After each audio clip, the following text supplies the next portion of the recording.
லூக்கா சுவிசேஷம் 21ஆம் அதிகாரம் 1-4 வரைக்கும், மார்க்கு சுவிசேஷம் 12:41 முதல் 43 வரைக்கும். இரண்டு ஒரே கருத்துடைய வார்த்தைகள் தான். அதனால லூக்கா மட்டும் வாசித்தா கூட ஓகே தான். வாசி.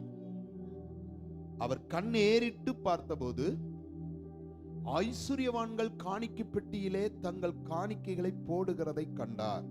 ஒரு ஏழை விதவை அதில் 2 காசு போடுகிறதையும் கண்டு, இந்த ஏழை விதவை மற்ற எல்லாரை பார்க்கிலும் அதிகமானதை போட்டாள் என்று அவர்கள் எல்லாரும் தங்கள் பரிபூரணத்திலிருந்து எடுத்து தேவனுக்கென்று காணிக்கை போட்டார்கள். இவளோ தன் வறுமையிலிருந்து தன் ஜீவனத்துக்குண்டானதை எல்லாம் போட்டு விட்டாள் என்றார்.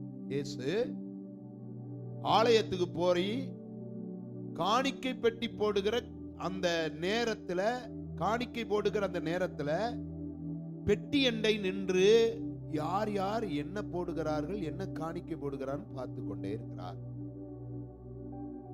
அப்ப இயேசு ஆலயத்துல காணிக்கை போடுறத பார்க்கிறார் அப்படின்றத இந்த வசனம் நமக்கு காண்பிக்குது. முதல்ல இயேசு நீங்க ஆலயத்துக்கு வர்றீங்களான்றத பார்க்கிறாரு. ஆலயத்துக்கு வந்திருக்கிற நீங்க அவரை உண்மையா ஆராதிக்கிறீங்களான்றத பார்க்கிறாரு. உண்மையா ஆராதிக்கிற நீங்க அவருக்கு உண்மையா கொடுக்கிறீங்களா அப்படின்றத பார்க்கிறார். நம்மளை யார் பார்க்கிறாங்களோ இல்லையோ ஆண்டவர் பார்க்கிறார். அதை நம்புறீங்களா? முதல்ல அதை ஒத்துக்கிறீங்களா? கையை உயர்த்தி ஆமென் சொல்ல முடியுமா? அதை ஒத்துட்டு தான் ஆகணும். ஏன்னா நம்மளை யார் பார்க்கிறாங்களோ, யார் பார்க்கிறா, என் உள்ள யாருக்கு தெரியும்? என்ன மனநிலையோட உட்கார்ந்து இருக்கிறேன், என்ன நினைவுகளோடு உட்கார்ந்து இருக்கிறேன், எதை யோசித்து கொண்டு உட்கார்ந்து இருக்கிறேன், இதை ஆண்டவர் பார்க்கிறார். ஏன்னா ஆண்டவர் நம்முடைய நினைவுகளை அறிகிறவர். சரி, ஏழை விதவை காணிக்கை போடு சம்பவத்தை வேதத்துல 2 முறை ஆண்டவர் சொல்லுகிறார் என்றால், இந்த காணிக்கை கர்த்தரால அங்கீகரிக்கப்பட்ட காணிக்கை. இந்த இயேசு காணிக்கை பெட்டிக்கு எதிராக உட்கார்ந்து, தேவாலயத்துல இன்னொரு இடத்துல நீங்க படிச்சீங்கன்னா தர்ம பெட்டி அப்படின்னு ஒண்ணு இருந்ததை பார்க்க முடியும். தேவாலயத்துல செலுத்தப்படுகிற காணிக்கைகள் எல்லாம் எடுத்து தேவாலயத்தினுடைய பராமரிப்புக்காகவும் ஆசாரியனுடைய தேவைகளுக்காகவும் ஏழைகளை விசாரிப்பதற்காகவும் இந்த காணிக்கைகள் பயன்படுத்தப்பட்டது. அதில் முக்கியமாக இருந்த தர்ம பெட்டியில போடப்படுகிற பணங்கள் எல்லாம் ஏழைகளை விசாரிப்பதற்கென்றே அது கொடுக்கப்பட்டது. இன்னைக்கு காணிக்கைகள் எந்த விதத்தில் பயன்படுத்தப்படுகிறது என்பதை நாம் யோசித்து, எங்கே நாம் காணிக்கை செலுத்தினாலும் அது தேவனுடைய நாமத்துக்கு மகிமையாய் அது நடத்தப்படுகிறதா என்கிறதை பார்த்து நாம் செலுத்துவது மிகவும் நல்லது. இப்ப இயேசு கிறிஸ்து இந்த காணிக்கை போடுறத பார்க்கிறார். ஜனங்கள் எல்லாரும் காணிக்கை போடுகிறார்கள். அந்த காணிக்கை போடுவதில் ஐஸ்வர்யவான்கள் காணிக்கை போடுகிறார்கள். ஐஸ்வர்யவான்கள், அப்ப மிகுதியான ஐஸ்வர்யவான்கள் அங்கே இருக்கிறார்கள். ஆனால் ஒரு வார்த்தை சொல்கிறார், ஏழை என்றார். ஏழைகள் என்ற வார்த்தைய, அப்ப ஒரு ஏழை அங்கே இருக்கிறாள். இந்த ஏழை கூட அவள் விதவையான ஏழை, யாரும் இல்லாதவள், உதவிக்கு கை கொடுக்க உதவி செய்ய ஆள் இல்லாத ஒரு ஏழை. இந்த ஏழை பெண்ணிடத்துல 2 துட்டு இருக்கிறது. ஒரு பணத்துக்கு சமமான 2 துட்டு அல்லது 2 காசு. அத நம்ம ஊர் பாணியில் சொன்னா 1 ரூபாய்க்கு 2 50 பைசாக்கள் போல 2 துட்டு இருக்கிறது. ஆனா அது ஒரு பணத்துக்கு தான் சமம். அந்த ஒரு பணத்தை தன் கையில் வைத்துக் கொண்டு வந்திருக்கிறாள். காணிக்கை போடுவது எதற்கு? ஏன் காணிக்கை போடுகிறோம்? முதல்ல காணிக்கை கர்த்தரை கனம் பண்ண போடுகிறோம். எதற்கு போடுகிறோம்? எதுக்கு காணிக்கை போடுறோம்? கர்த்தரை கனம் பண்ண போடுகிறோம். காணிக்கையிலேயே கர்த்தரை நம்ம கனவீனம் பண்ணிடக்கூடாது. காணிக்கையிலேயே கர்த்தரை நம்ம அசட்டை பண்ணிடக்கூடாது. பல நேரம் பார்த்திருக்கேன், நீங்க எப்படி போடுறீங்கன்றதை விட அநேக கிழிஞ்ச நோட்டுகள்லாம் இருக்கு. சில நேரம் உங்களுக்கு அது இயலாம போட்டா அது ஒரு பிரச்சனை கிடையாது, ஆண்டவர் ஏற்றுக்கொள்வார். உள்ளது அதுதான் அப்படின்னு போட்டா. ஆனா சில நேரம் நம்ம கவனிச்சோம்னா நம்முடைய காணிக்கை கர்த்தரை கனம் பண்றதாவே இருக்கணும். இப்ப ஐஸ்வர்யவான் காணிக்க போடுறாங்க, ஏழையும் காணிக்க போடுறாங்க. எதுக்கு? கர்த்தர் எனக்கு கொடுத்த நல்ல சுகத்துக்காக, நல்ல பலனுக்காக, நல்ல ஆரோக்கியத்துக்காக, இதுவரைக்கு ஐஸ்வர்யத்தை கொடுத்து நன்மையை கொடுத்து நடத்துறதுக்காக கர்த்தரை கனம் பண்ணுகிறேன். இரண்டாவது, காணிக்கையை செலுத்துறோம் அப்படின்னா கர்த்தரனை அங்கீகரிக்கணும்ன்றதுக்காக. கர்த்தரனைய ஒன்னு கர்த்தரனை கனம் பண்ணணும், ரெண்டு கர்த்தரனைய அங்கீகரிக்கணும். இந்த காணிக்கையை நான் செலுத்தும் போது காணிக்கையோடு சேர்த்து என்னையும் கர்த்தர் அங்கீகரிக்கிறார் என்பதுதான் அடையாளம். இப்ப நீங்க கவனிக்கணும், நீங்க இப்போ செலுத்துகிற காணிக்கை உங்களை அங்கீகரிக்கிறதுக்கு ஏற்றதா?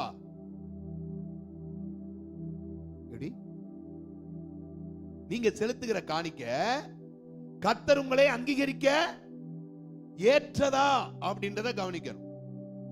காயின் ஆபேல் ரெண்டு பேருமே காணிக்கை செலுத்தினாங்க. இவன் காணிக்கை அங்கீகரித்தவர், அவன் காணிக்கைய அங்கீகரிக்கல. இந்த உலகமே அங்கீகாரம் தேடி தான் ஓடுது. சபைக்கு வர்றோம், அங்கீகாரம் தேடுகிறோம். காணிக்கை போடுகிறோம், அங்கீகாரம் தேடுகிறோம். அங்கீகாரம் இல்லாத இடத்தில் யாரும் இருப்பது இல்லை. எனக்கு ஒரு அங்கீகாரம் இல்லைன்னா நான் அங்க என்ன செய்ய மாட்டேன், இருக்க மாட்டேன். அப்ப அங்கீகாரம் தேடுகிறோம். மனிதனிடத்தில் நாம் அங்கீகாரம் தேடுறோம். மனிதன் நம்மை அங்கீகரிக்கிறானோ இல்லையோ, கர்த்தர் நம்மளை அங்கீகரிக்கணும். கர்த்தர் நம்மை அங்கீகரிக்கணும்னா நாம் செலுத்துகிற காணிக்கை சொல்லுங்க.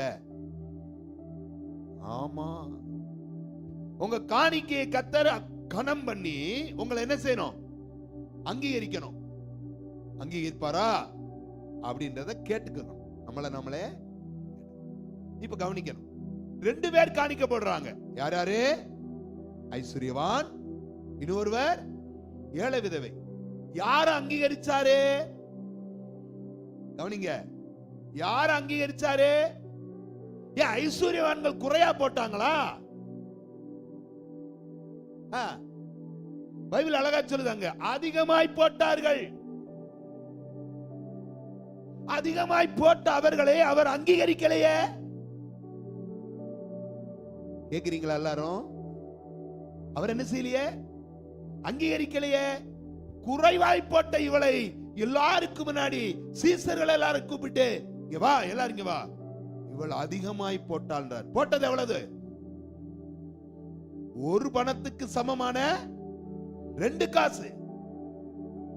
அதை அவர் சொல்றார் அதிகமாய் போட்டாள்ன்றார். அப்ப கவனிக்கணும், போட்ட கைகளை பார்க்கிறாரோ இல்லையோ, போட்ட மனதை பார்க்கிறார். கைவியத்தை ஆமென் சொல்லுங்க. போடுகிற கைகளை ஆண்டவர் பார்க்கிறாரோ இல்லையோ, எதை பார்க்கிறாரு? அம்மா சொல்லுங்க, எதை பார்க்கிறாரு? ஐயா எதை பார்க்கிறார்? உங்க மனசை பார்க்கிறாரு. ஆண்டவர் போட்ட கைகளை பார்த்தாரோ இல்லையோ, அவனுடைய இருப்பை பார்க்கிறார். எவ்வளவு வச்சிருக்கான், எவ்வளவு கவனிக்கணும், எவ்வளவு வச்சிருக்கான். ஐஸ்வர்யவானை பார்த்து சொல்லும் போது உள்ளதில் இருந்து போட்டார்கள். எப்படி?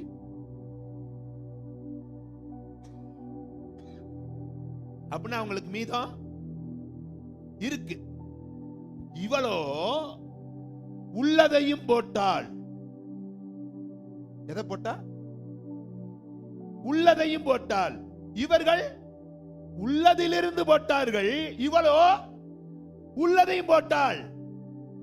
அப்படின்னா இவங்கள்ட்ட இருக்குது, இந்த மட்ட இல்ல. இருக்கிறதிலிருந்து எடுத்து போடுவது பெரிதா, இருக்கிறதையும் போட்டு விடுவது பெரிதான்னு கேட்டா பைபிள் சொல்லுது இருக்கிறதையும் போடுறதுதான் பெருசு. கைவியத்தை ஆமென் சொல்லுங்க. என்கிட்ட இவ்வளவுதான் இருக்கு ஆண்டவரே. இவர்களோ பரிபூரணத்திலிருந்து எடுத்து போட்டார்கள், இவளோ வறுமையில் இருந்து போட்டாள். இருந்து போட்டால் ஆல்ரெடி எப்படி இருக்கா? வறுமை. அந்த வார்த்தை கவனிக்கணும். ஆண்டவர் அழகா சொல்வார், ஜீவனத்துக்கு. என்னத்துக்கு? ஜீவனத்துக்குன்னா என்னது? தன் வாழ்க்கைக்கு தேவைக்கு வச்சிருக்கா. எதுக்கு வச்சிருக்கா? ஏன் நாளைக்கு அவளுக்கு இது இருந்தா தான் நாளைக்கு என்ன வாங்க முடியும்? சாப்பிடுறதுக்கு ஏதாவது தேவைக்கு வச்சிருக்கிறா. தேவைக்கு உள்ளதை அப்படியே போட்டுட்டா. ஆனால் இவர்களோ தேவைக்கு மிகுதியா இருந்ததை. ஐஸ்வர்யவான்கள்ட்ட என்ன இருக்கு? தேவைக்கு மிகுதியா இருக்கு. உங்களை பார்த்து ஆண்டவர் கேட்கிறாரு, உள்ளதிலிருந்து போடுறீங்களா, உள்ளதையும் போட்டீங்களா?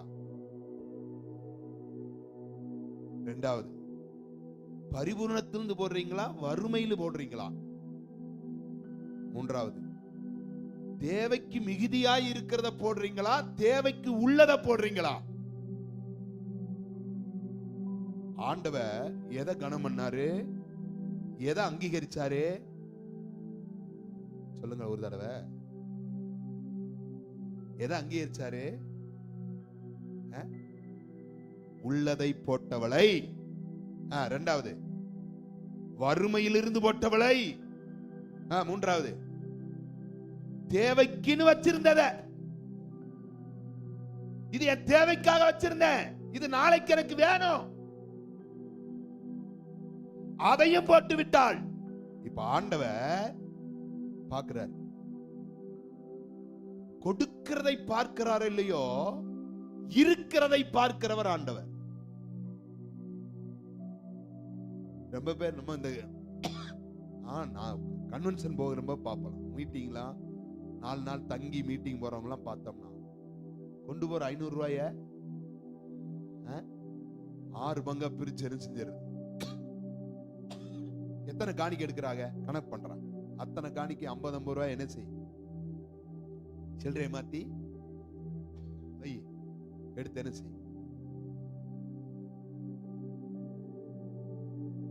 இது உள்ளதிலிருந்து போடுவது, உள்ளதையும் போட்டு விடுவது. இப்ப இந்த ஏழை பெண்ணை வைத்து, ஏழை விதவையை வைத்து ஆண்டவர் என்ன சொல்ல விரும்புகிறார்? சபைக்கு என்ன சொல்ல விரும்புகிறார்? சீசர்களுக்கு என்ன சொல்ல விரும்புகிறார்? ஒரு ஏழை பெண்ணை வைத்து ஒரு பாடம் நடத்துகிறார் ஆண்டவர். ஹலோ, நம்ம பெரிய ஆளா இருக்கலாம், ஐஸ்வர்யவான்களா இருக்கலாம், ஆனா ஏழையை வைத்து நமக்கு ஒரு பாடம் சொல்லி தருகிறார். என்ன பாடம் என்றால், தனக்கு உள்ளதையும் இவள் கொடுத்து விட்டாள் என்றால், இவள் கொடுக்கும் மனதுடையவள். யாருவ? நல்லா சொல்லுங்க, என்ன மனதுடையவள்? பைபிள் எதை எதிர்பார்க்குதுன்னா, கொடுக்கிற மனசுள்ளவங்களை தான் வேதமே எதிர்பார்க்குதுயா. நல்ல கரமையத்தி சொல்லுங்களேன்.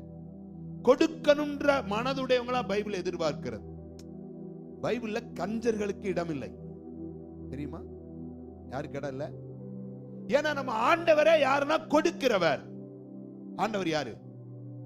நல்லா சொல்லுங்க, ஆண்டவர் யாரு?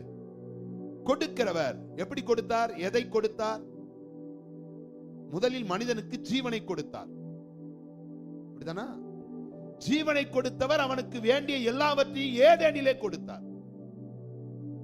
ஏதேனிலே பாவம் செய்த போது அந்த பாவத்தின் நிவாரணமாக அவனுக்கு வஸ்திரம் கொடுத்தார். வஸ்திரம் கொடுத்தவர் துரத்தி விடப்பட்டு அவன் வெளியிலே அலைந்து தெரியாதபடி அவனுக்கு வேண்டிய எல்லாவற்றையும் மழையை கொடுத்தார். எல்லாவற்றையும் கொடுத்து கொடுத்து கொடுத்து வருகிறார்.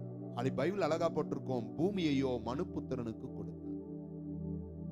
அவர் எதை கொடுக்கல? எல்லாத்தையும் கொடுத்தாரு. கொடுத்துட்டு ஆண்டவர் அப்புறம் சொல்றாரு, உனக்கு எல்லாத்தையும் கொடுத்துட்டேன், இப்ப நான் என்னையவே கொடுக்கிறேன்னு தன்னுடைய சொந்த குமாரனை கொடுத்தார். அப்படித்தானே பைபிள் சொல்லுது. தேவன் தம்முடைய ஒரே பேரான குமாரனை விசுவாசிக்கிறவன் எவனோ அவன் கெட்டு போகாமல் நித்திய ஜீவனை அடையும்படி அவரை தந்தருளி இவ்வளவாய் உலகத்தில். இதே பேட்டர்ன் தான் குடும்பத்துல. குடும்பத்தை கவனிங்க. கணவன் மனைவிக்காக தன்னை கொடுக்கிறார். இருவரும் இணைந்து இந்த உலகத்தில் பிள்ளை பிறந்து அந்த பிள்ளைகள் வருவது பிள்ளைகளுக்காக சிலதை அவர்கள் கொடுக்கிறார். என்ன கொடுக்கிறோம்? உரிமை கொடுக்கிறோம், வீடு கொடுக்கிறோம், படிப்பு கொடுக்கிறோம், ஞானத்தை கற்றுக் கொடுக்கிறோம், வீடு வாசலை உண்டாக்கி கொடுக்கிறோம், எதிர்காலத்தை அமைத்து கொடுக்கிறோம். பிள்ளைகளை பத்தி நீ எப்படின்னா வளருங்கன்னா விட்டுறோம், அவங்களுக்கு எல்லாம் செய்யறோமா இல்லையா? அப்ப கொடுப்பது என்பது ஒவ்வொருவரிடத்தில் இருக்க வேண்டிய பண்புகள். கையை உயர்த்தி சொல்லுங்களேன், ஆண்டவரே கொடுத்திருப்பாரானால், இப்ப ஆண்டவர் கொடுக்க இயேசு கொடுத்தார். இயேசு எதை கொடுத்தார்? தன் ஜீவனையே கொடுத்தார்.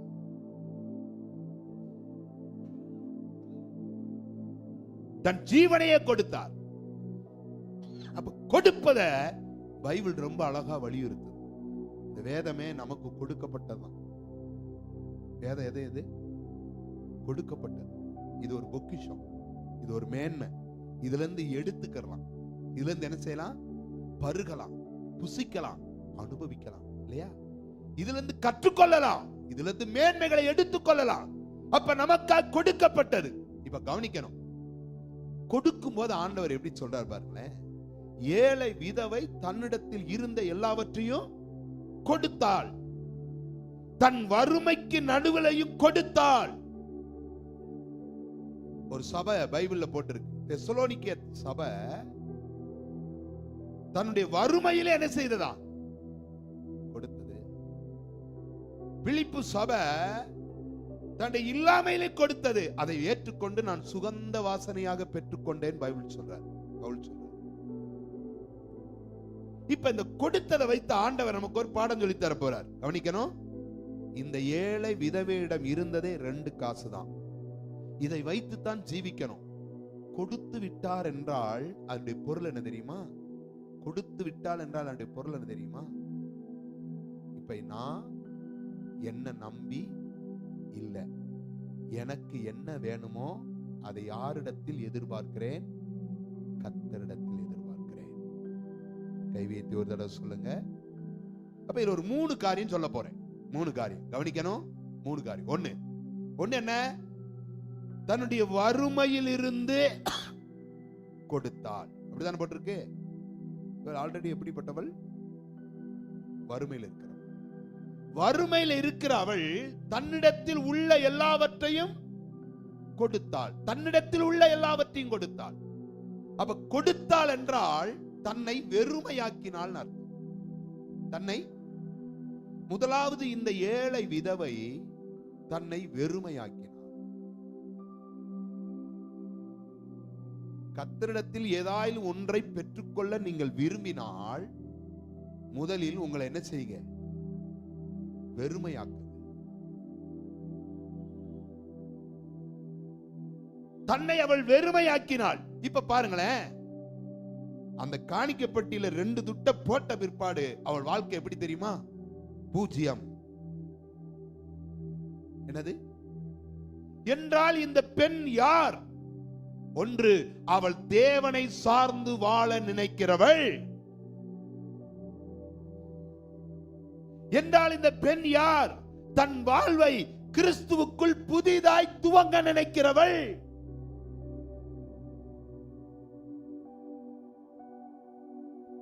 தானே வறுமையில் இருக்கிற, தனக்கு உதவி செய்ய ஆள் இல்ல, இவள் ஒரு ஏழை, இவள் ஒரு விதவை, இவளுக்கென்று எதுவுமே இல்ல, எதிர்கால நம்பிக்கை இல்ல.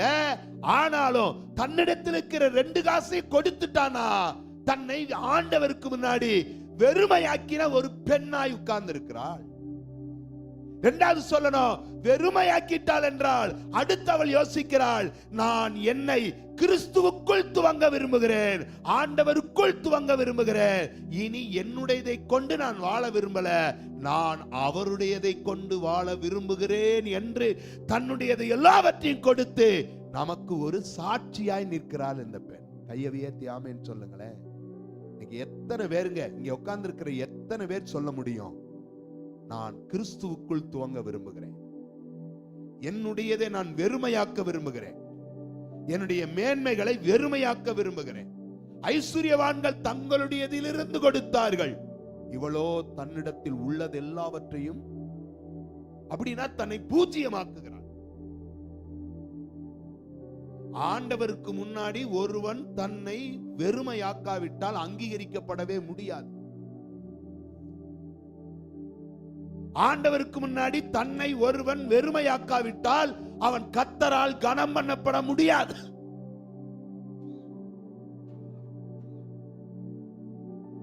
அவள் வெறுமையாக்கினாள். வெறுமையான வாழ்க்கையைத்தான் கர்த்தரால நிறைவாக மாற்ற முடியும். நிறைவுள்ள ஒன்றை கர்த்தர் நிரப்ப முடியாது இல்லையா? வெறுமையான ஒன்னைத்தானே கர்த்தர் நிறைவாக்க முடியும். ஆண்டவரே சில நேரம் நம்முடைய வாழ்க்கைய எப்பொழுது நீ வெறுமையாக்குகிறாய்னு பார்க்கிறார்.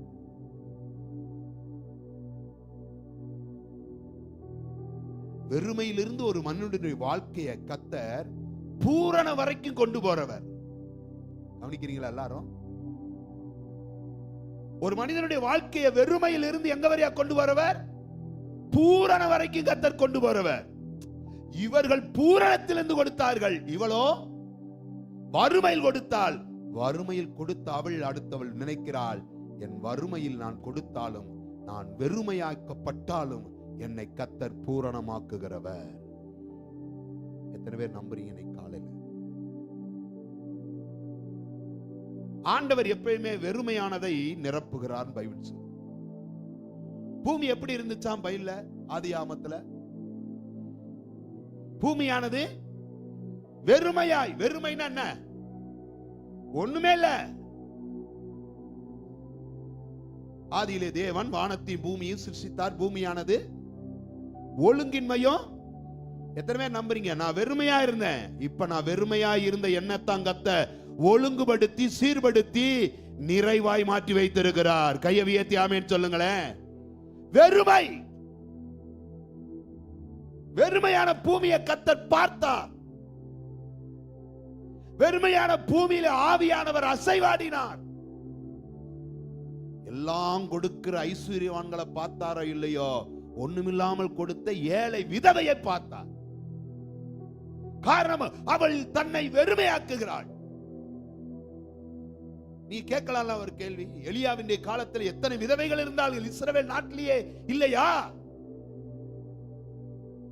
அவள் கொஞ்சம் மாவு கொஞ்சம் எண்ணெய் வைத்துக் கொண்டிருக்கிறாள், அது காலியாகிற நிலைமையில் இருக்கிறது. அந்த நாட்டை தேடி ஓடுன்றார். இஸ்ரவேல்ல யாருமே இல்லையா? யூதர்கள் யாருமே இல்லையா?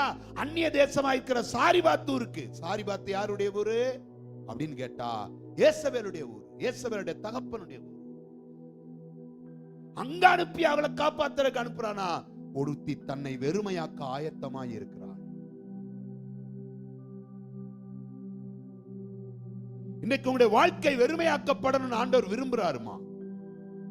உடைய ஜீவியத்தில் சில காரியம் வெறுமையாக்கப்படணும்னு ஆண்டவர் விரும்புறாரு. வெறுமையாக்கப்பட்டால், பைபிள் அழகான ஒரு வார்த்தை, பூமியானது ஒழுங்கின்மை வெறுமையுமாய் இருந்தது. 24ஆம் சங்கீதம் சொல்லுது, பூமியும் அதன் நிறைவும். வெறுமையாயிருந்த பூமி நிறைவுள்ளதாய் மாறுகிறது. வெறுமையாயிருந்த பூமி கர்த்தருடைய பொருட்களினால் நிறைந்திருக்கிறது. வெறுமையாயிருந்த பூமி கர்த்தரால் அலங்கரிக்கப்பட்டிருக்கிறது.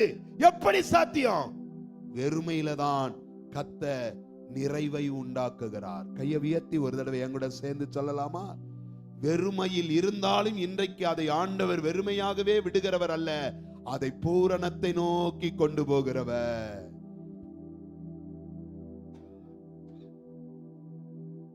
தன் வாழ்க்கையை ஆண்டவர் கையில கொடுக்கிறார் என்றால் ஒண்ணும் இல்லாம கொடுக்கிறார். பொருள் என்ன தெரியுமா? கர்த்தர் என்னை புதிதாய் ஆரம்பிக்கட்டும். நீங்க எத்தனை பேர் இந்த இடத்துல உட்கார்ந்து இருக்கிறவங்க கர்த்தர் என்னை புதிதாய் ஆரம்பிக்க வேண்டும் என்று விரும்புகிறீர்கள்? என் வாழ்க்கையை புதிதாய் ஆரம்பிக்க வேண்டும். இதுவரை இருந்த நிலையிலிருந்து மாற்றி கர்த்தர் என்னை புதிதாய் துவங்கட்டும். என் குடும்பம் புதிதாய் துவங்கட்டும். பழையவைகள் எல்லாம் ஒளிந்து போயின, எல்லாம் புதிதாயின. கையை உயர்த்தி சொல்லுங்களேன். இந்த ஏழை பெண் நமக்கு ஒரு சாட்சி சொல்லுகிறாள். இந்த ஏழை பெண் நமக்கு ஒரு வார்த்தையை ஒப்பு கொடுத்து, என் வறுமையில் இருந்து எல்லாவற்றையும் அவர் கொடுத்து விட்டு என்னை வெறுமையாக்கினேன். வெறுமையாக்கினதுக்கு காரணம் கர்த்தர் என்னில் புதிய ஒன்றை துவங்கட்டும் என்று.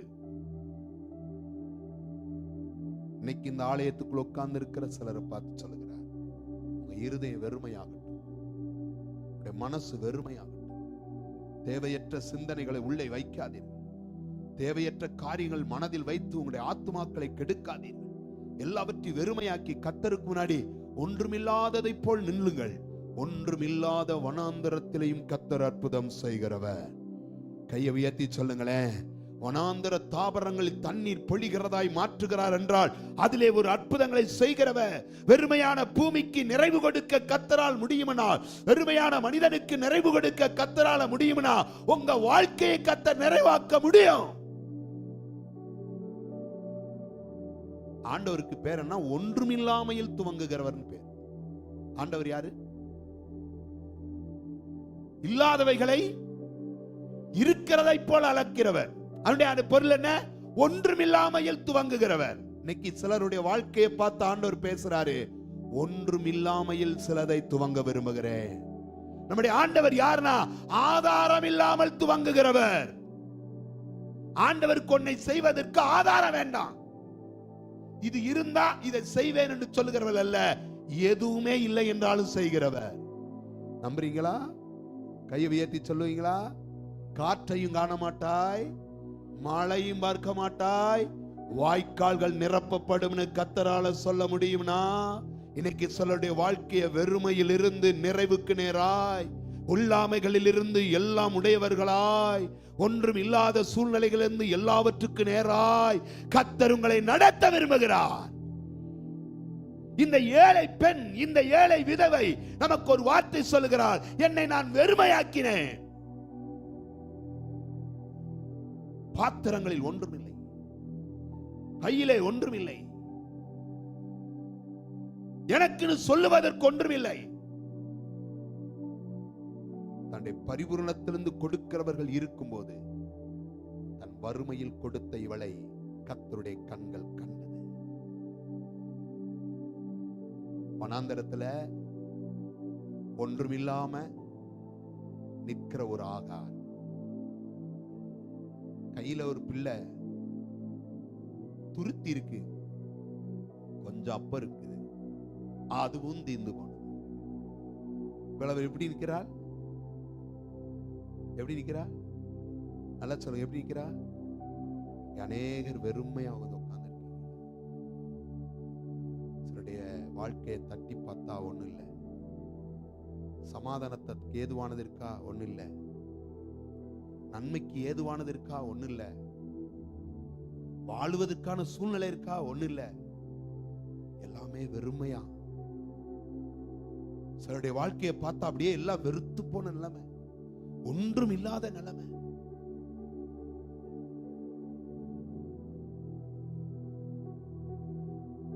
எல்லாம் இருக்கிறது போல தெரிந்த காலம் மாறி இப்பொழுது ஒன்றும் இல்லாத நிலைமை. 2 துட்டு இருந்ததை போட்டு விட்டால் வெறுமையாய் நிற்கிறாள். அவளை பார்த்து சொல்லுகிறார், இவள் அங்கீகரிக்கப்பட்டவள், கர்த்தர் வரை கனம் பண்ணுகிறாள்.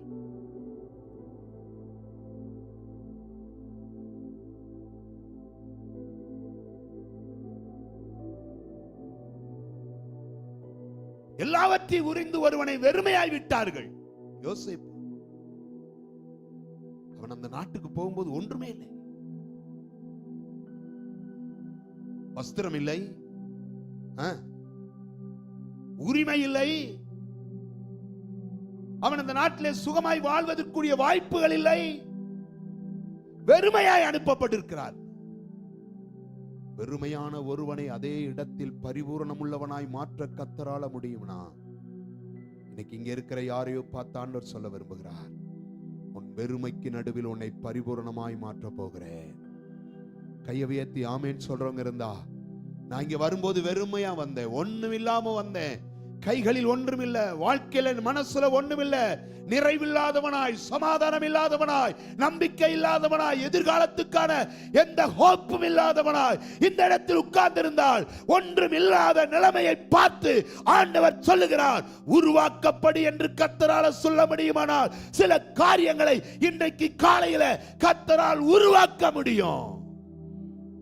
ஆமென், அல்லேலூயா. வெறுமையாக்கப்பட்ட நிலைமையை கர்த்தர் மாற்றுகிறவர். கையை உயர்த்தி ஒரே ஒரு தடவை சொல்லலாமா? வெறுமையான பாத்திரம் நான் வெறுத்து தள்ளாம நிரம்பி வழியும் பாத்திரமா விளங்க செய்திடுமே.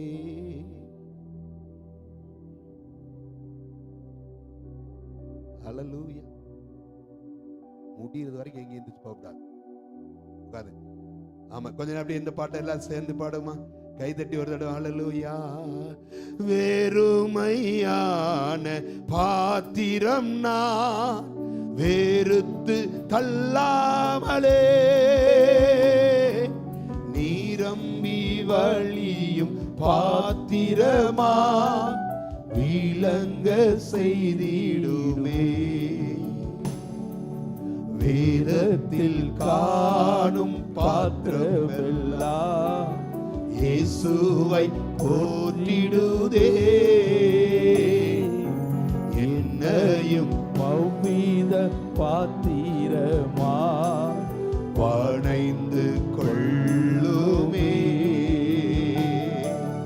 வேதத்தில் காணும் பாத்திரமெல்லாம் இயேசுவை போற்றிடுதே. என்னையும் அவ்வித பாத்திரமா வணைந்து கொள்ளுமே. குயவனே குயவனே படைப்பின் காரணனே களிமண். உங்க வெறுமையில கர்த்தர் ஒரு அற்புதம் செய்யட்டும். வருஷத்தினுடைய 3வது மாதம் வரை வந்து விட்டோம். இதுவரைக்கும் வாழ்க்கையில ஒன்றுமே நடக்கலன்னு சொல்லி கேட்டிருப்பீங்கன்னா, ஆண்டவர் இன்னைக்கு ஒருவரை பார்த்து சொல்லுகிறார், எம்டி நிறைய போகிறது, உன் வெறுமை மாற போகிறது. கர்த்தர் உன்னில் புதிதாய் துவங்க விரும்புகிறார். சில காரியங்களை புதிதாய் துவங்க விரும்புகிறார். சில நன்மைகளுக்கான வழிகளை புதிதாய் துவங்க விரும்புகிறார். இந்த ஏழை விதவை நமக்கு அதற்கு ஒரு சாட்சி.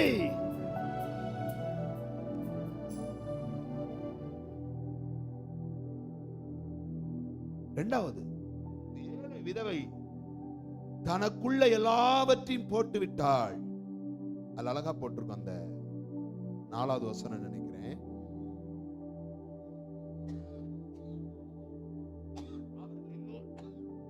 தங்கள் பரிபூரணத்திலிருந்து காணிக்கை போட்டார்கள். இவளோ தன் வறுமையிலிருந்து தன் ஜீவனத்துக்கு உண்டாயிருந்த எல்லாம் போட்டு விட்டாள். அப்ப என்னுடைய பொருள் என்ன? எல்லாத்தையுமே கொடுத்துட்டான்னா, தான் தேவைக்காக வைத்திருந்தத, தான் ஜீவனத்துக்காக வைத்திருந்தத எல்லாத்தையும் கொடுத்துட்டானா, இதனுடைய பொருள் என்ன தெரியுமா?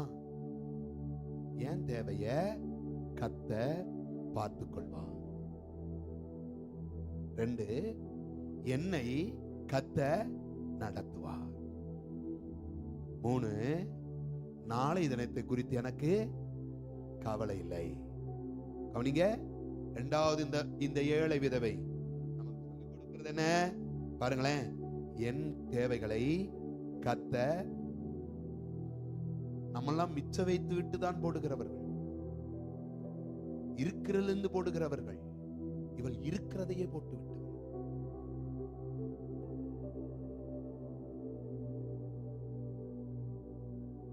ஆகவேதான் ஆண்டவர் அவர்களை அங்கீகரிக்காமல் இவளை அங்கீகரிக்கிறார். ஆகவேதான் ஆண்டவர் இவருடைய காரியத்தை எடுத்துக்கொண்டு அதன் மூலம் கனமடைகிறார். அப்ப இந்த பெண் நமக்கு என்ன சொல்லித் தருகிறார்? 2வதாக, என்னுடைய காரியங்களை கர்த்தர் பார்த்துக் கொள்வார். அந்த நம்பிக்கை இருந்ததுனாலதான் உள்ளதை கொடுத்துட்டா. இருக்கிற எல்லாத்தையும் கொடுத்துட்டியே, நாளைக்கு நீ என்ன பண்ணுவ? நாளைய தினம் என்பது கர்த்தருடையது. எத்தனை பேர் ஆமென் சொல்லுங்க? நாளை தினம் என்பது கர்த்தருடையது. எனக்கானதை கர்த்தர் பார்த்துக் கொள்வார். என் தேவைகளை கர்த்தர் பார்த்துக் கொள்வார். என்னை அவர் நடத்துவார். எத்தனை பேர் நம்புறீங்க? இதுவரை நான் வாழ்கிறது கூட அவரால் தானே, இதுவரை நான் நடக்கிறது கூட அவரால் தானே, இந்த வருஷம் வரைக்கும் குடும்பம் ஓடிக்கிட்டு இருப்பது அவரால் தானே, கையில் இருந்து நான் செலவு செய்து என் வாழ்க்கையை நடத்தல, கர்த்தர் கொடுத்து நான் வாழ்க்கையை வாழ்ந்து கொண்டிருக்கிறேன். உள்ளதை வைத்து இருப்பிலிருந்து எடுத்து நாங்கள் வாழவில்லை. தினந்தோறும் கர்த்தர் எங்களை போஷிக்கிறார். ஹல்லேலூயா. தினந்தோறும் கர்த்தர் எங்களை நடத்துகிறார்.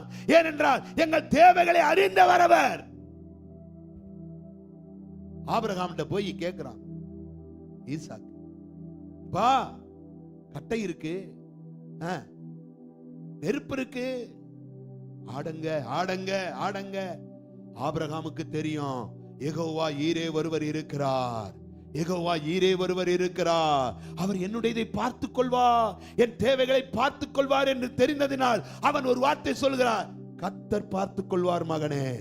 இந்த இடத்துல இருக்கிற எத்தனை பேர் விசுவாசத்தோட சொல்லுவீங்க, என்னுடையவைகளை கர்த்தர் பார்த்துக் கொள்வார், எனக்கானவைகளை கர்த்தர் பார்த்துக் கொள்வார், என் தேவைகள் எதுவோ அதை கர்த்தர் பார்த்துக் கொள்வார். அது பெரிதோ சிறிதோ, அது எளியதோ வலியதோ, அது கடினமானதோ, அது எப்படிப்பட்டதா இருந்தாலும் என் காரியங்களை அவர் பார்த்துக் கொள்வார்.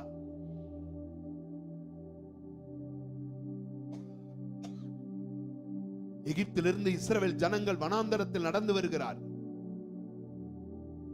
அழைத்து வந்த உடனே அவர்கள் கேட்கிறார்கள், எங்கே குமட்டிக்காய், எங்கே வெள்ளை பூண்டுகள், எங்கே எங்கே கேட்கிற போது சொல்லுகிறார், பாருங்க பாருங்க, வனாந்தர வரைக்கும் கொண்டு வந்தவருக்கு உன்னை வாழ்வதற்கு தேவையானது கொடுக்கவும் தெரியாதா என்ன?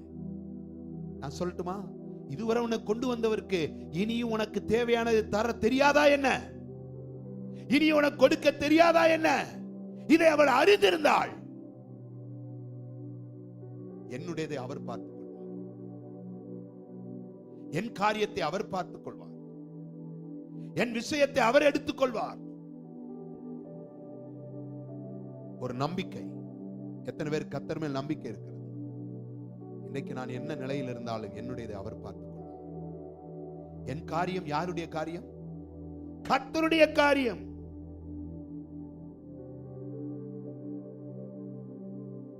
எனக்கானது என்னுடையது மட்டுமல்ல, அது தேவனுடையது.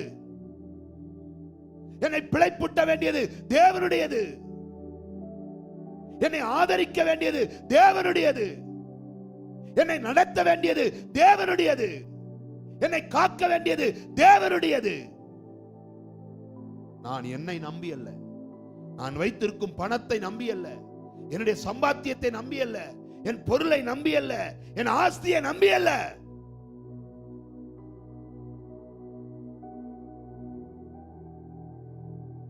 எனக்குரியதெல்லாம் ஆண்டவர் அறிந்தவர். கையவியத்தி ஒரு தடவை சொல்லுங்களேன். இந்த ஏழை விதவை நமக்கு இரண்டாவது ஒன்று சொல்லி தருகிறாள், அவர் பார்த்துக் கொள்வார். எத்தனை பேர் நமக்கு அவர் பார்த்துக் கொள்வார்? இன்னைக்கு எத்தனை பேர் இந்த இடத்துல ஒரு வேண்டுதலோடு வந்திருக்கீங்களோ தெரியாது, எத்தனை பேர் எதிர்பார்ப்போடு வந்திருக்கீங்களோ தெரியாது. ஆனா ஆண்டவர் சொல்ல, அவர் பார்த்துக் கொள்வார். அவருடைய பர்வதத்தில் உனக்கானது பார்த்துக் கொள்ளப்படும். நீ பர்வதத்துக்கு ஏறும்போது வெறுமையானவன் தான், நீ பர்வதத்துக்கு ஏறும்போது ஒன்றும் இல்லாதவன் தான், நீ பர்வதத்துக்கு ஏறும்போது நெருப்பு இருக்கிறது, கட்டை இருக்கிறது, ஆடு இல்லாதவன் தான். ஆனால் என்னிடத்தில் விசுவாசம் இருக்கிறது, ஆனால் என்னிடத்தில் தேவனுக்கு பயப்படுகிற பயம் இருக்கிறது. இந்த பயத்தை இந்த விசுவாசத்தை கொண்டு நான் ஏறி போகும்போது அந்த பர்வதத்தில் எனக்கானது சந்திக்கப்படும். அதைத்தான் சொல்லுகிறார், எனக்கு ஒத்தாசை வருகிற பர்வதங்களுக்கு நேராய் என் கண்களை ஏறெடுப்பே. வானத்தை பூமியை உண்டாக்கின கர்த்தரிடத்திலிருந்து எனக்கு ஒத்தாசை வரும். சொல்றவங்க இருந்தா நல்ல கையை உயர்த்தி ஆமென் சொல்லி சொல்லுங்களேன்.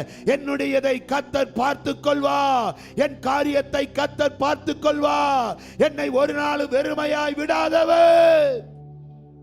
ஹல்லேலூயா.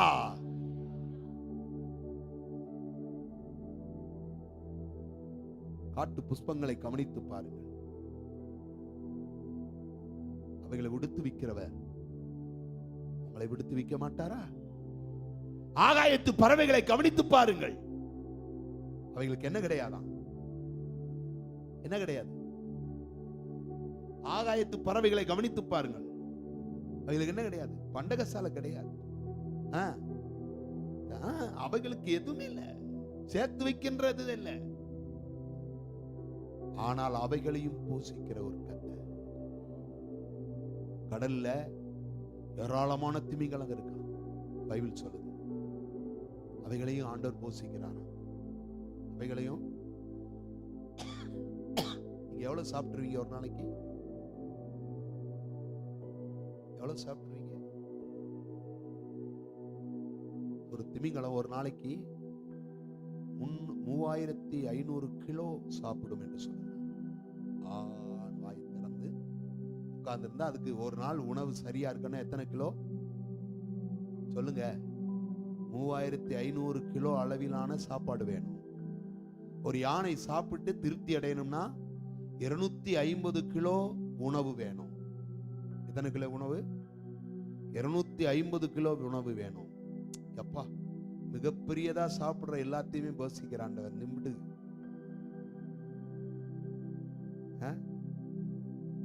சில வீடுகளுக்கு போனா தான் தெரியுது. எத்தனை சாப்பிடுறீங்க? ஒரு தோசை, ஒரு இட்லி, என்ன 2 சப்பாத்தி. அப்ப ரொம்ப பேர் டயட்ல இருக்காங்க. ரொம்ப பேர் சுகர் பாதி. ஒத்த தோசை போதும், ஒத்த சப்பாத்தி போதும், ஒரு வாழைப்பழம் போதும். ஐயா, இதையுமா நம்ம கொடுக்க ஆண்டவரால முடியாது.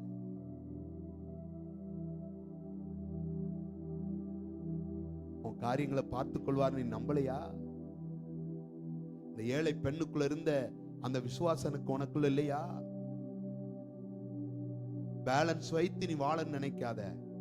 பேலன்ஸே இல்லைனாலும் கர்த்தர் வாழ வைப்பாரு. உள்ளதை வச்சு சமாளிக்க நினைக்காத. இல்லை என்றாலும் உன்னை காப்பாத்தி நடத்துவாரு. இதுதான் நம்முடைய சர்வ வல்லமையில் ஆண்டவர். அவருக்கு எல்லாம் கூடும். நான் அதைத்தான் நம்புவேன். அவருக்கு எல்லாம் கூடும்.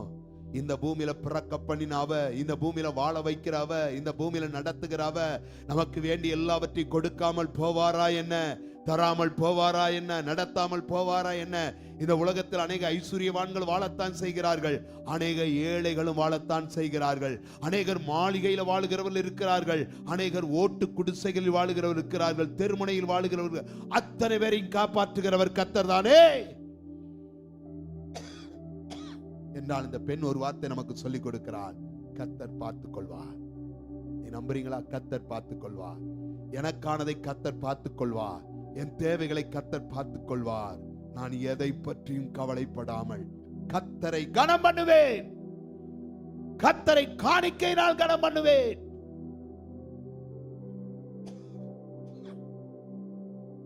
வேதநாயகம் சாஸ்திரியார் ஒரு தமிழ் புலவர் இருந்தார்.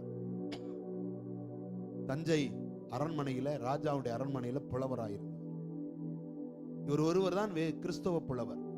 இந்த வேதநாயகனுடைய பாடல்கள் எத்தனை பேரை கேட்டிருப்பீங்கன்னு தெரியாது.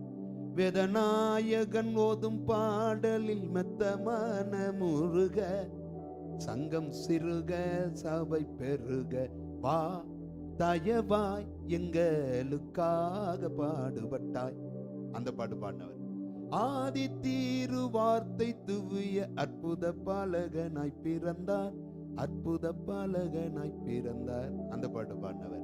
இயேசுவையே துதிசை என் மனமே, இப்படியெல்லாம் பாடல் பாடினவர். அவர் தஞ்சை அரசபையில புலவராயிருந்த காலத்துல ஊழியமும் செய்து கொண்டிருந்தார். ஒரு காலத்துல ஊழியத்துக்கு வந்து ஆண்டுடைய ஊழியத்தை செய்வதற்காக தினந்தோறும் தன் கையில் ஒரு குடை எடுத்துக்கொண்டு ஊழியத்துக்காக புறப்படுவார். மனைவி சொன்னாங்களாம், நீ ஊழியத்துக்கு போற, சாப்பாடு இல்லை, சாப்பாட்டுக்கான வேலையை செஞ்சுட்டு எங்கனால என்ன செய்யுங்க போங்க. அவர் சொன்னாராம், நான் ஆண்டோடைய வேலையை செய்யறேன், ஆண்டவர் என் தேவையை செய்வார், நான் போறேன், பயப்படா அப்படின்னு கிளம்பிட்டார். போயிட்டு ஊழியத்தெல்லாம் முடிச்சுட்டு மறுபடியும் வந்து வீட்டுக்கு வந்திருக்காரு. சாப்பாடு ஒண்ணுமே இல்லை. அப்ப அவ ஒரு சாட்சி அப்படியே நாங்க படித்தது. வீட்டுக்கு வந்த மனைவி சொன்னா ஒண்ணுமே கிடையாது. சரி, ஒண்ணும் இல்ல, உட்காரு, வீட்டுல இருக்கிற 2 தலவாழை இலைய அறுத்துட்டு வா, தனக்கு முன்னாடி போட்டுட்டு கண்ண முடி சொன்னாராம், மரியாளின் மகனே, தேவகுமாரனே, உன் வேலையை செஞ்சுட்டு வந்திருக்கேன். எனக்கு இப்ப என் மனைவிக்கு எனக்கு என்ன இல்லை, சாப்பாடுல எனக்கு சாப்பாடு போடும். 2 பேரும் கண்ணை மூடிட்டு அப்படியே உட்கார்ந்தாங்க. கொஞ்ச நேரத்தில் அந்த விரித்த இலையில ஆகாரம் பரிமாறப்பட்டிருக்கிறது. கூட்டு, பொரியல், அவியல் எல்லாம் இருக்கிறது. சகலமும் நிறைந்திருந்தது. சகலமும் நிறைந்தது. அவர் சொன்னாராம், இந்த மரியாமகை ஊழியத்தை நீ செய்யும் போது உன் தேவைகளை அவர் சந்திக்கிறவர். அவருடைய சேவையை நீ செய்கிற போது உன் காரியத்தை அவர் பார்க்கிறவர். நான் சொல்லட்டுமா, நிறைவிலிருந்து எடுத்து செலவு செய்ய நம்மிடத்தில் ஒன்றுமில்லை. நம்ம எல்லோருமே குறையுள்ளவர்கள். நம்முடைய குறைவிலேயே நம்மை நிறைவாய் நடத்துகிற ஒரு ஆண்டவர் இருக்கிறார். கைவையத்தி சொல்லுங்களேன், அற்பமான நம்முடைய தேவைகளுக்காக கர்த்தர் நம் மீது கவனமாயிருப்பாரானால் நம்முடைய தேவைகளை குறித்து ஒரு நாள் வருத்தப்படவே கூடாது. அப்ப இந்த பெண் முதல் நமக்கு சொல்லித்தர பாடம், தன்னை வெறுமையாக்கினாள். இரண்டாவது, தேவனிடத்தில் துவங்க விரும்பினாள். சரியா? இரண்டாவது சொன்னோம், அவள் தேவன் பார்த்துக் கொள்வார் என்று நம்பினாள். தேவன் தன்னை நடத்துவார் என்று நம்பினாள். மூன்றாவது ஒரு வார்த்தை, அதை 4ஆம் வசனம் சொல்லுது, தன் ஜீவனத்துக்கு இருந்த எல்லாவற்றையும் கொடுத்து விட்டாள். என்னமோ இந்த பெண் நமக்கு மூன்றாவது ஒரு பாடம் சொல்றாங்க. என்ன பாடம் தெரியுமா? இந்த விதவை அம்மா சொல்றாங்க, இந்த ஏழை சொல்றாங்க, என்ன பாடம் தெரியுமா? எதிர்காலம் அவர் கரத்தில். எத்தனை பேர் நம்புறீங்க? எதிர்காலம் அவர் கரத்தில். எதிர்காலத்தை குறித்து நான் என்ன செய்ய வேண்டாம்? கவலைப்பட வேண்டாம். ஒரு பெண் நலதம் என்னும் தைலத்தை உடைத்து அவர் பாதத்தில் ஊற்றினார். இந்த நலதம் என்ற பரிமள தைலத்தினுடைய விலை எவ்வளவு தெரியுமா? விலை உயர்ந்தது. ஏன் விலை உயர்ந்தது தெரியுமா? ஒரு பெண் ஒரு வீட்டில் அடிமையாக வேலை செய்கிறாள். வேலை செய்து அந்த வீட்டை விட்டு போகும்போது, அல்லது அடிமையாக இருந்து விடுவிக்கப்பட்டு போகும்போது, யூபிலி வருஷத்துல விடுவிக்கப்படுவது வழக்கம், யூத வழக்கம். அப்படி விடுவிக்கப்பட்டு போகும்போது அந்த ஓனர், அந்த எஜமான், அவள் போகும்போது இந்த பரிமள தைலம் கொடுத்து விடுவாள். அது விலை, அதனுடைய அளவு சிறிதுதான். ஒரு பாட்டில் அடைக்கப்பட்டிருக்கும். அதன் அளவு சிறிதுதான். ஆனால் அதனுடைய மதிப்பு கூட, மதிப்பு. இதை விற்று நீ என்ன செய்யலாம்? பிழைத்துக் கொள்ளலாம் என்பது போல விற்று நீ பிழைத்துக் கொள்ளலாம். அது அநேக வெள்ளி காசுகளுக்கு பெருமானது. இதை வைத்து அவள் பிழைத்தால் வருடக்கணக்கில் அவள் வாழலாம். ஆனால் தன் எதிர்காலத்துக்கு, தன் வாழ்க்கைக்கு வைத்திருந்த எல்லாவற்றையும் உடைத்து, திறந்தல்ல, உடைத்து அப்படின்னு என்ன அர்த்தம்? அதில் இனி மீத இருக்க கூடாது. அவள் எல்லாவற்றையும் அவருடைய பாதத்துல ஊற்றிட்டார். அப்ப இப்படி எதிர்காலத்துக்கு எதுவுமே இல்லை. எதிர்காலம் கேள்விக்குறி. எதிர்காலம் எப்படி நடக்கும்? யார் பாப்பா? அவள் சொல்றாள், எதிர்காலத்தை ஆண்டவருடைய பாதத்தில் ஊற்றிவிட்டேன். எதிர்காலத்தை ஆண்டவருடைய பாதத்தில் வைத்து விட்டேன். இந்த ஏழை பெண் தன் எதிர்காலத்தை காணிக்கைப்பட்டியில் வைத்து விட்டாள். இந்த பெண் தன் எதிர்காலத்தை அவருடைய பாதத்தில் வைத்து விட்டாள். அப்படி என்றால் இவர்கள் நமக்கு சொல்லித் தருகிற பாடம் என்ன தெரியுமா? என் எதிர்காலம் அவருடைய பாதத்தில் துவங்க வேண்டும். என் எதிர்காலம் அவருடைய சமூகத்தில் துவங்க வேண்டும். நான் அல்ல. என் எதிர்காலத்தை யாருதான் பாப்பா? நீங்க எத்தனை நம்புறீங்க? என் எதிர்கால ஆண்டவர் கரத்துல.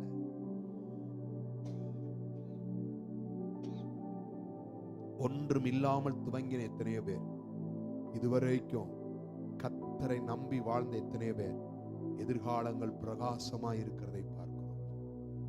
நம்முடைய ஆண்டவர் நமக்கு மட்டுமல்லங்க, நம்முடைய தலைமுறைக்கு அவர் தேவனாயிருக்கிறார்.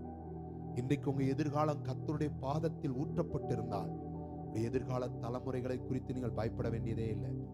சிலர் சொல்லுவாங்க, என் பிள்ளைகளுக்கு நான் வேண்டியதை சேர்த்து வச்சிட்டேன், என் வீட்டுக்கு வேண்டியதை சேர்த்து வச்சிட்டேன்.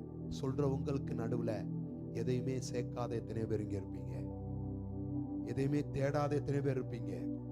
இன்னைக்கு நாளைக்கு என்னுடைய தேவைகளுக்கு கையில ஒன்றும் இல்லை சொல்றவங்க எத்தனை பேர் இருப்பீங்க.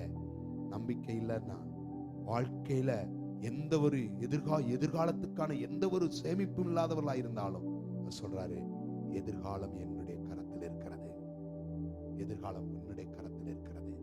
அதத்தான் அழகா தாவீது சொல்றாரு, என் காலம் உம்முடைய கரத்தில் இருக்கிறது ஆண்டவரே, என் காலங்கள் உம்முடைய கரத்தில் இருக்கிறது. என்னை எங்கே நடத்த வேண்டும், எங்கே இருக்க வேண்டும், எங்கே உட்கார வைக்க வேண்டும், எந்த வேலையை தர வேண்டும், எப்படி நடத்த வேண்டும், எதெல்லாம் கொடுக்க வேண்டும், எந்த நன்மையினால் நிரப்ப வேண்டும், எப்படிப்பட்ட காரியங்களை செய்ய வேண்டும் என்று தீர்மானிக்கிற என் எதிர்கால திட்டம் உம்முடைய கரத்தில் இருக்கிறது. நான் திட்டமிட்டு வாழுகிறவன் அல்ல, என் திட்டங்கள் எல்லாம் அவரால் திட்டப்படுகிறது. நாம் சில நேரம் திட்டம் போட்டு வாழுகிறோம். இப்படி செய்து இப்படி செய்து இப்படி செய்து இப்படி செய்து இதை செய்து இப்படி நடந்து இப்படி காரியங்களை வகுத்துக் கொண்டால் இப்படி வாழலாம். நான் ஒரு வார்த்தை சொல்றேன், கவனிங்க, எல்லாருமே ஒரு தடவை கவனிங்க. உங்க எதிர்காலத்தை யார் திட்டமிடுகிறா? நீங்கள் என்ன வாழ வேண்டும் என்று யார் திட்டமிடுகிறா? எப்படி வாழ வேண்டும் என்று யார் திட்டமிடுகிறா? நான் ஆண்டவர் தான். பிறக்கும் போதே நம்மளை குறித்து அவருக்கு ஒரு, அதனால சொல்றாரு, நீ தாயின் கற்பத்தில் உருவாகும் முன்னே உன்னை பேர் சொல்லி உன்னை தீர்க்கதரிசியாக, ராஜாவாக, ஆசாரியனாக, லேவியனாக யாரா இருக்க வேண்டும் என்று பிறக்கும் போதே தீர்மானம் பண்ணி கொண்டு வராராம். இப்ப இடையில நம்ம 1000 திட்டம் போட்டாலும் இதை வச்சு பழச்சிடலாம், அதை வச்சு பழச்சிடலாம், சில நேரம் நினைச்சோம்னா ஆண்டவர் அதை உடைக்கிறார். ஆண்டவர் அதை உடைச்சு எல்லாத்தையும் ஊத்து. நீ என்ன திட்டம் போடுற? நான் ஒரு திட்டம் போட்ட உன்னை பூமியில உட்கார வச்சிருக்கேன். அவருடைய திட்டத்துக்கும் சித்தத்துக்கும் ஒப்பு கொடுக்கணும்னா எல்லாத்தையும் விட்டு ஆண்டுடைய சமூகத்தில் கொடுத்துட்டு சொல்லுங்க, எதிர்காலம் கையில் ஆண்டவரே, என்னில் பயமே இல்லை. எத்தனை பேர் சொல்லுவீங்க?